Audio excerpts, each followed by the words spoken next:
Hello guys, in today's video I will be showing you how to fix Instagram app not working problem. So the answer is easy, just to go to the settings and then scroll down to the app section and then go to the search and search Instagram and then go to the storage, and here you will find this clear cache option. Click on it. Now you can go check it if it worked, and if it didn't you can try to restart your phone or turn the Wi-Fi off and on or the Bluetooth or the airplane mode. Also you can try to clear data, but be careful. If you clear data, all this application's data will be deleted. This includes all files, the settings, the accounts, the databases, etc. So be careful if you want to clear your data.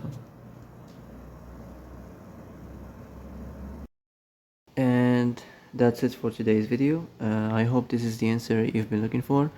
If you like this video, don't forget to like and subscribe, and see you in the next video.